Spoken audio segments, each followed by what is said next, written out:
मैं आपको बताने वाला हूँ ये डोजिक नाम के एक सिक्योरिटी गार्ड के साथ पेश आया था। और अब आगे की कहानी मैं आपको डोजिक के पॉइंट ऑफ व्यू से बताऊंगा। मेरा नाम डोजिक है। मैं ऑस्ट्रेलिया का रहने वाला हूँ। इस वक्त मेरी उम्र करीब 55 साल की है। जब मेरे साथ ये घटना घटी थी तब मेरी उम्र 32 साल की थी। मैं एक सिक्योरिटी गार्ड था, एक हॉस्टल का। हॉस्टल काफ़ी ज़्यादा पुराना था। हमें खबर मिली थी कि उस हॉस्टल को तुड़वा कर नया हॉस्टल बनने वाला था। उसके डेमोलिशन का काम जल्दी ही चालू होने वाला था। कुछ पुराने स्टूडेंट्स वहीं पर ही रहते थे। उस हॉस्टल के बिल्कुल सामने एक बहुत बड़ी सी यूनिवर्सिटी थी। मैं उस यूनिवर्सिटी का नाम नहीं लूँगा क्योंकि वह काफ़ी रेप्यूटेबल यूनिवर्सिटी है और बहुत पुरानी भी। वह हॉस्टल पुराना होने की वजह से उसे तोड़कर उसके बगल में नया हॉस्टल बनने वाला था, या शायद बन चुका था। जितने भी स्टूडेंट्स वहाँ उस हॉस्टल में रहते थे वे शिफ्ट होकर उसमें जाने वाले थे। मैं पुराने वाले हॉस्टल का सिक्योरिटी गार्ड था। मुझे वहाँ पर ज्वाइन किए हुए सिर्फ एक ही हफ्ता हुआ था। मुझे इस बात की प्रॉपर नॉलेज थी कि एक हफ्ते बाद मेरी ड्यूटी दूसरे हॉस्टल में लग जाएगी। उससे पहले वहाँ पर कई स्टूडेंट्स खाली करके जा चुके थे।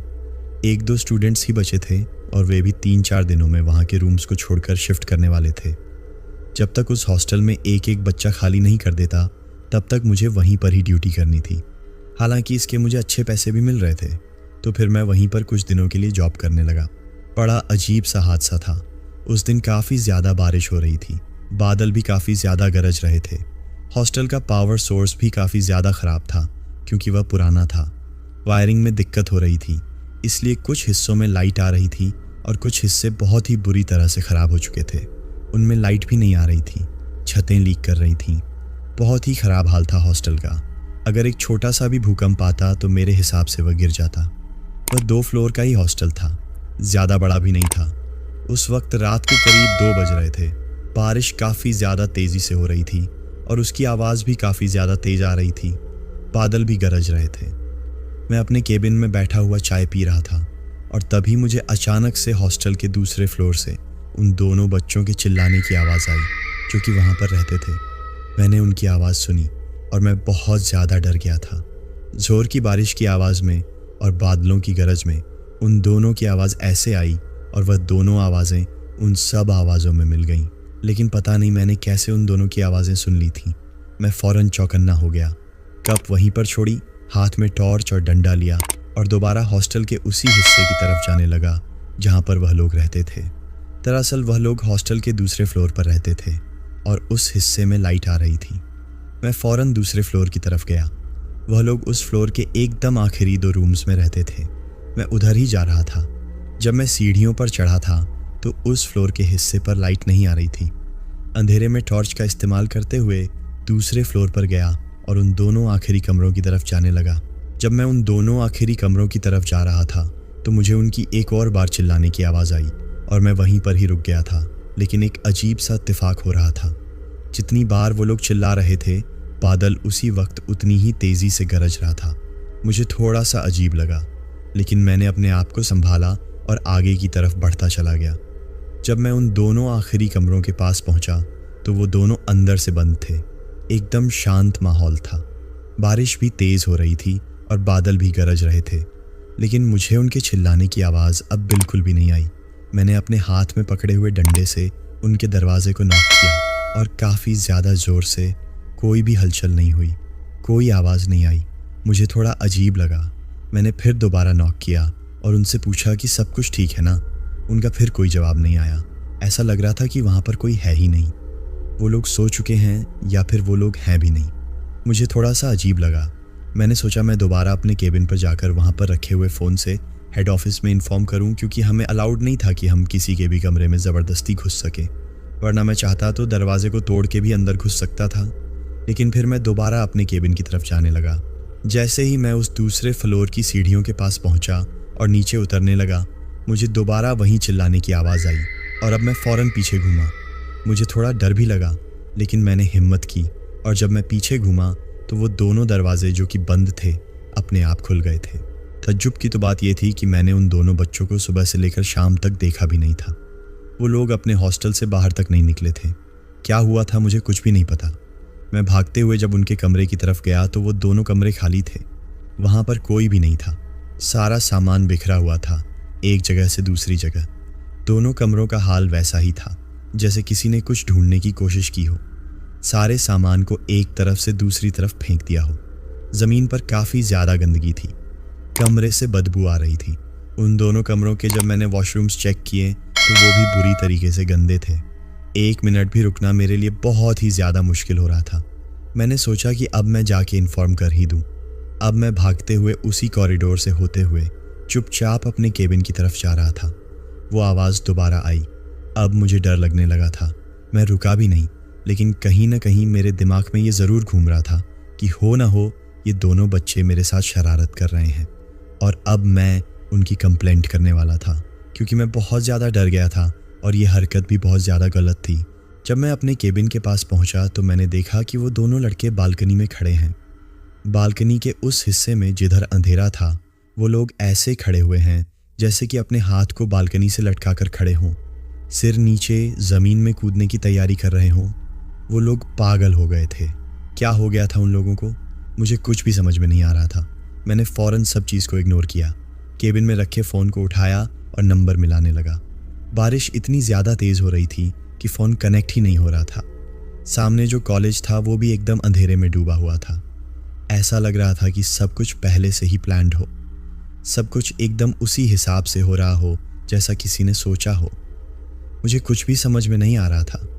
वो दोनों लड़के ऐसा लग रहा था कि ऊपर से नीचे कूद ही जाएंगे। मैं फ़ौरन बारिश में बाहर निकला। केबिन से निकलते ही मैंने अपना रेनकोट पहना। नीचे के फ्लोर पर खड़े होकर ऊपर की तरफ टॉर्च मार के उन दोनों चेहरों को देखने की कोशिश की। वो दोनों वहीं पर थे, सिर नीचे, हाथ लटके हुए, आधा शरीर बालकनी से नीचे लटका हुआ था। वो दोनों आधे शरीर भीग रहे थे। पता नहीं आखिर उन लोगों को क्या हो गया था। मैंने फिर हिम्मत की, दूसरे फ्लोर पर चढ़ा और उनकी तरफ जा रहा था। दूसरे फ्लोर पर चढ़ के मैं उसी कॉरिडोर में पहुंचा जहां पर मैं पहले खड़ा था। वो दोनों लड़के अपने आधे शरीर को लटकाए उसी बालकनी में खड़े थे, मुझसे काफ़ी दूर थे। मैं हिम्मत करके उनकी तरफ जा रहा था। टॉर्च उन्हीं की तरफ पॉइंट किया हुआ था। फिर मैं धीरे धीरे उनके पास पहुंचा। मैं उनसे करीबन 2 से 3 मीटर की दूरी पर खड़ा था। वो लोग उसी पोजीशन पर थे। बारिश की वजह से हल्की फुल्की पानी की बूंदें कॉरिडोर के अंदर आ रही थीं। मैं थोड़ा सा आगे बढ़ा। मेरा पैर उन पानी की लंबी लंबी बूंदों के ऊपर पड़ा और मैं फिसल गया। फिसल के जब मैं नीचे गिरा तो मैंने देखा कि वो दोनों लड़के भी नीचे गिरे हुए हैं। उनका पूरा शरीर नीचे पड़ा हुआ है। हिम्मत करते हुए जब मैं आगे पहुंचा तो देखा कि वो लोग बुरी तरीके से भीगे हुए हैं और बेहोश थे। मैंने ढंग से देखा तो उनकी सांसें नहीं चल रही थीं। दरअसल वो लोग मर चुके थे। मुझे जैसे ही पता चला कि वो लोग मर चुके हैं, मैं डर गया। मैं अपने आप को संभाल भी नहीं पा रहा था। मैंने उनकी पल्स चेक की, वो भी नहीं चल रही थी। मैं भागते हुए फ़ौरन अपने केबिन की तरफ गया और सोचा कि जाके इसके बारे में इन्फॉर्म करूं। दोबारा कॉल मिलाने लगा, लेकिन वहीं बारिश की वजह से फ़ोन नहीं लग रहा था। भागते हुए यूनिवर्सिटी की तरफ जा रहा था, जहां पर और ढेर सारे गार्ड्स थे। मैंने सोचा कि मैं जाकर उनको ये चीज़ बताऊंगा। मैं भागते हुए जैसे ही वहां पर पहुंचा, वहां पर और भी गार्ड्स थे। मैंने उन्हें इन्फॉर्म किया और उन गार्ड्स के लोगों ने मैनेजमेंट को इन्फॉर्म किया। कुछ देर में वहां पर धीरे धीरे सब लोग आ गए थे। तब तक मैं और वो गार्ड भागते हुए वहीं पर जा रहे थे जहां पर उन दोनों लड़कों की लाशें पड़ी हुई थीं। मैं और कुछ गार्ड्स जब वहां पर पहुंचे तो उन दोनों लड़कों की लाशें वहां पर नहीं थीं। गार्ड ने मुझसे पूछा कि आखिर वो लाशें कहाँ पर हैं। मैंने उन्हें बताया कि उनकी लाशें यहीं पर ही थीं। उसके बाद हम लोग उनके कमरे पर गए। देखा तो कमरे उसी बुरी तरीके से बदबू मार रहे थे और खाली थे। हम लोग उन बच्चों को ढूंढने लगे, लेकिन वो लोग कहीं नहीं मिले। हम में से एक गार्ड फ़ौरन हॉस्टल के नीचे उतर के पीछे की साइड में ढूंढने लगा और उस हॉस्टल के गार्ड को वहाँ पर दोनों बच्चों की लाशें मिलीं, बुरी तरीके से पानी में भीगी हुई।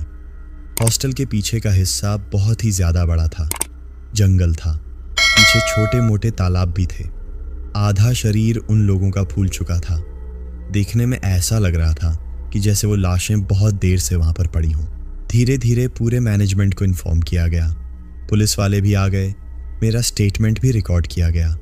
मेरे स्टेटमेंट के हिसाब से मैंने उन्हें देखा था, लेकिन मेडिकल रिपोर्ट के हिसाब से उन लोगों की मौत सुबह ही हो गई थी, ओवरडोज से, नशे के ओवरडोज से।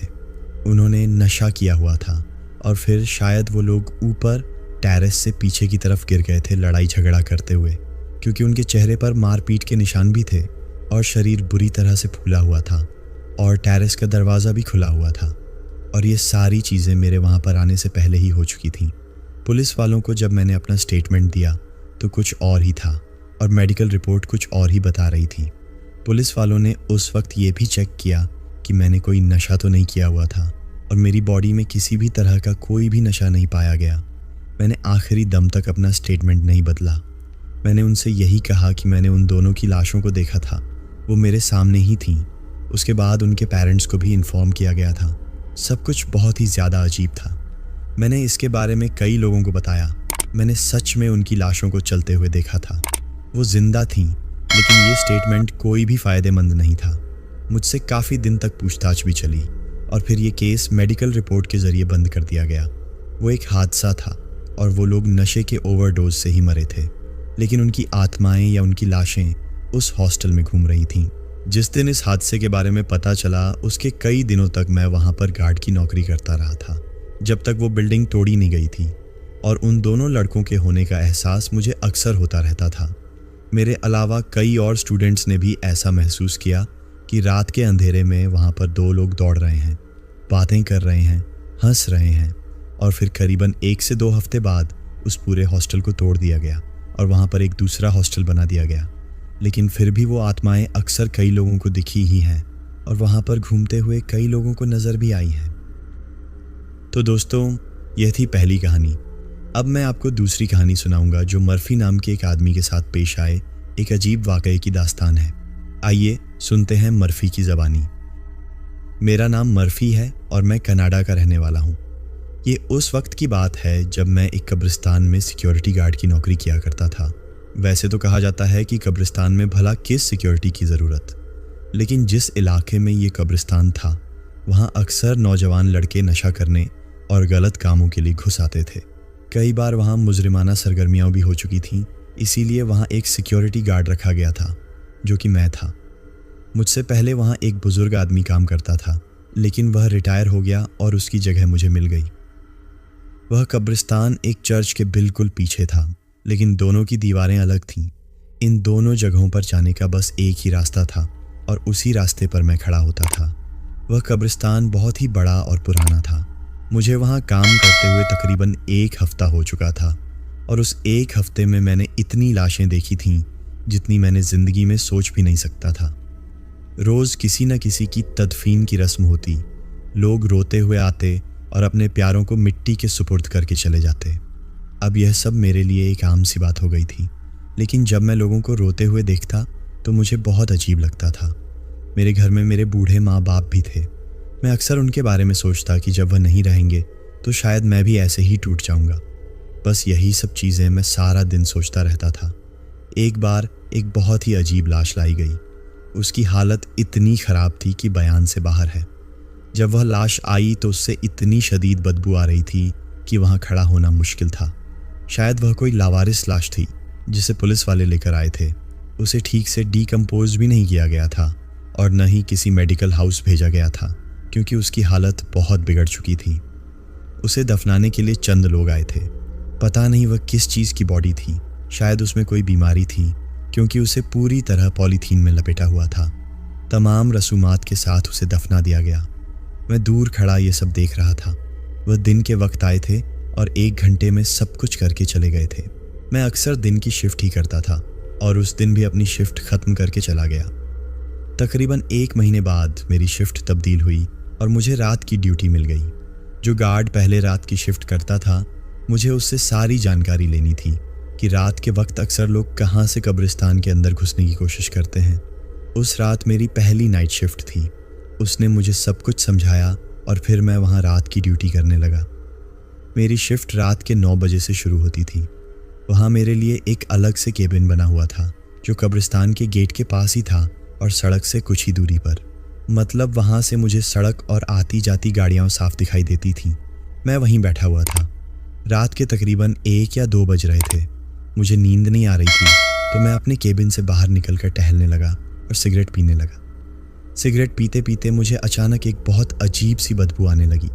कुछ देर पहले तक सब ठीक था, लेकिन फिर अचानक वह बदबू आने लगी और मुझे पता भी नहीं चला कि यह कब शुरू हुई। धीरे धीरे वह बदबू बढ़ती ही जा रही थी और तभी मेरे दिमाग में एक झमाका हुआ। मुझे याद आया कि यह बिल्कुल वैसी ही बदबू थी जैसी उस दिन आ रही थी जब पुलिस वाले उस गली सड़ी लाश को लाए थे। यह हूबहू वैसी ही बदबू थी, पर अचानक ये बदबू कहाँ से आई मुझे बिल्कुल समझ नहीं आ रहा था। कुछ देर बाद मुझे ये एहसास हुआ कि बदबू कहीं और से नहीं बल्कि कब्रिस्तान के अंदर से आ रही है। मैं फौरन अंदर देखने लगा। मुझे लगा शायद कोई जानवर मर गया है, लेकिन फिर मैंने उस पर ज़्यादा ध्यान नहीं दिया और वापस अपने केबिन में आकर बैठ गया। लेकिन उस बदबू की वजह से बैठना बहुत मुश्किल हो रहा था। तभी मेरा ध्यान कब्रिस्तान के अंदर गया। मुझे लगा कि कोई चल रहा है। मुझे वह आवाज़ साफ साफ अंदर से ही आई थी। मैं फ़ौरन कब्रिस्तान के मेन गेट से अंदर की तरफ टॉर्च मारकर देखने लगा। जहाँ उस लाश को दफनाया गया था वहाँ कोई बैठा हुआ था। वह बहुत ही अजीब पोजीशन में बैठा था। उसका आधा जिस्म कब्र के ऊपर था और आधा कब्र के बाहर। मैंने फ़ौरन उसकी तरफ टॉर्च की रोशनी की और पूछा, तुम कौन हो? उसने कोई जवाब नहीं दिया। उसने पूरे सफ़ेद रंग के कपड़े पहने हुए थे। अंधेरा बहुत ज़्यादा था और मेरी टॉर्च की रोशनी भी इतनी दूर तक ठीक से नहीं पहुंच रही थी। फिर मैंने कब्रिस्तान का गेट खोला और अंदर जाने की कोशिश की। मुझे लगा शायद कोई नशा करने के लिए अंदर घुस गया है। मैं पहली बार रात में उस कब्रिस्तान के अंदर आया था। माहौल बहुत ही अजीब था। अंदर आते ही अचानक ठंड बढ़ गई थी और वह बदबू और भी तेज़ होती जा रही थी। मेरा ध्यान बार बार आसपास की कब्रों पर जा रहा था। पता नहीं क्यों, पर मुझे ऐसा महसूस हो रहा था जैसे मुझे उन कब्रों के अंदर से आवाज़ें आ रही हैं। मैं जानता था कि यह मेरा वहम है, लेकिन मेरे दिमाग में बार बार यही चीज़ घूम रही थी। खैर, मैंने खुद को संभाला और उसी तरफ जाने लगा जिधर मुझे वह आदमी बैठा हुआ दिखाई दिया था। उस तरफ जाते हुए वह बदबू इतनी तेज़ होती जा रही थी कि मेरा दम घुट रहा था। सच बताऊं तो मेरा दिल कर रहा था कि मैं वहीं से भाग जाऊं, लेकिन मैं अपनी ड्यूटी नहीं छोड़ सकता था। मैंने अपनी टॉर्च उसी आदमी की तरफ किया हुआ था और धीरे धीरे उसकी तरफ बढ़ रहा था। जब मैं उसके करीब पहुंचा तो मुझे एहसास हुआ कि उसने सफ़ेद कपड़ा नहीं पहना है, बल्कि उसका पूरा जिस्म पट्टियों से ढका हुआ है और वो पट्टियाँ वो बहुत ज़्यादा बदबू मार रही थीं। उनमें से खून और पीप निकल रही थी और मैं उसे साफ साफ देख सकता था। मैं उससे बस कुछ ही मीटर की दूरी पर था। पहले मेरे कदम तेज़ी से चल रहे थे, लेकिन अब डर की वजह से मैं वहीं रुक सा गया था। ये हूबहू उसी आदमी जैसा लग रहा था जिसे कुछ दिन पहले यहाँ दफनाया गया था। मैंने कांपती हुई आवाज़ में फिर पूछा कि तुम कौन हो? उसने कोई भी जवाब नहीं दिया। वह बस वहीं पर ही बैठा हुआ था। मैं धीरे धीरे अपने कदम आगे बढ़ा रहा था और जैसे ही मैंने उसकी तरफ हाथ किया, मैंने उसके कंधे को भी छुआ। वह मेरी तरफ फ़ौरन घूमा। मैंने उसकी आंखों को देखा। वे आधी सड़ी हुई और आधी सफ़ेद थीं। वह चिल्लाने लगा। उसकी चिल्लाने की आवाज़ साफ साफ मुझे सुनाई दी और मैं टॉर्च वहीं उसी की तरफ फेंक कर गेट के बाहर भागने की कोशिश करने लगा। जब मैं गेट के बाहर भाग रहा था तो मुझे ऐसा महसूस हुआ कि वह मेरे पीछे पीछे दौड़ रहा है। कब्रिस्तान का वह बड़ा सा गेट मेरी आंखों के सामने ज़ोर से बंद हुआ और बंद होकर दोबारा खुल गया। उस वक्त कोई हवा भी नहीं चल रही थी। साफ साफ यही हुआ था कि किसी ने अपने आप से एक्स्ट्रा एफर्ट लगाकर उस गेट को बंद किया है, लेकिन वहाँ पर कोई भी नहीं था। मैं बहुत ज़ोर से चिल्लाया और मेरी चिल्लाने की आवाज़ पूरे कब्रिस्तान में गूंज गई। मैं कब्रिस्तान से निकलते हुए बाहर मेन रोड पर जाने लगा, जहाँ पर अभी भी कुछ गाड़ियाँ आ जा रही थीं। डर की वजह से मेरा बहुत बुरा हाल था। मैंने सच में उसे देखा था। भागते हुए मैं मेन रोड पर पहुँचा और वहीं पर फुटपाथ पर जाकर बैठ गया। हाथ पांव पूरी तरह से कांप रहे थे। नज़र अभी भी कब्रिस्तान के उस गेट की तरफ थी जो कि आधा खुला हुआ था। मेरा वो केबिन जिसमें मैं बैठा हुआ था, उसकी लाइट मेरी आंखों के सामने जल बुझ रही थी। मैं काफ़ी दूर था, लेकिन वो सब चीज़ें वहीं पर ही हो रही थीं। लगातार गेट बंद हो रहा था, खुल रहा था। वो लाइट अपने आप जल बुझ रही थी और ये चीज़ मैं दूर से देख रहा था। मेरा गला पूरा सूख चुका था। समझ में नहीं आ रहा था क्या करूं। मैं फिर उस कब्रिस्तान के पास नहीं गया। मैं पूरी रात उसी रोड के पास बैठा रहा और कब्रिस्तान को देखता रहा। मैं किसी से बात भी नहीं कर सकता था क्योंकि उस वक्त मैं अकेला था। फिर सुबह के 4 या 5 बजे लोग वॉक पर आने लगे। तब मैंने हिम्मत की और मैं कब्रिस्तान की तरफ जाने लगा। जब मैं वहाँ पर पहुँचा तो सब कुछ एकदम नॉर्मल था। वो बदबू भी आना बंद हो गई थी। मेरी टॉर्च उसी कब्र के पास पड़ी हुई थी, लेकिन मुझे अभी भी ऐसा वहम हो रहा था कि उस कब्र से कोई बाहर निकलने की कोशिश कर रहा है उस कब्र के अंदर कोई नॉक कर रहा है और ये सब मेरा वहम था। लेकिन रात में मैंने जो कुछ भी देखा था वो सब कुछ सच था। इस वाक़ये के बाद मैंने मैनेजमेंट से बात की और मैंने उनसे कहा कि मैं रात के वक्त वहाँ पर नहीं रुकूंगा। उन्होंने मुझसे वजह पूछी तो मैंने उन्हें बताया कि रात के वक्त मेरी तबीयत ख़राब हो जाती है। मेरे साथ जो तजुर्बा हुआ उसके बारे में मैंने कुछ भी नहीं बताया, वरना वो लोग मुझ पर यकीन न करते और मुझे पागल ही समझते। मैनेजमेंट से बात की तो उन्होंने मुझे चर्च के एरिया का गार्ड बना दिया, कब्रिस्तान से हटाकर, और रात में फिर कोई और रुकने लगा। कई बार मैंने रात में रुकने वाले गार्ड से उसके बारे में बात भी की। उसने कहा कि उसने ऐसा कोई तजुर्बा तो नहीं किया, लेकिन अजीब सी बदबू रात में उसे अक्सर आती है और कभी कभी रात में उसके केबिन की लाइट अपने आप खुलती है और बंद होती है। मैंने उसे अपने तजुर्बे के बारे में कुछ भी नहीं बताया, वरना सबको यही लगता कि मैं अफवाह फैला रहा हूँ। लेकिन यह वाक़या बहुत ही ज़्यादा अजीब था।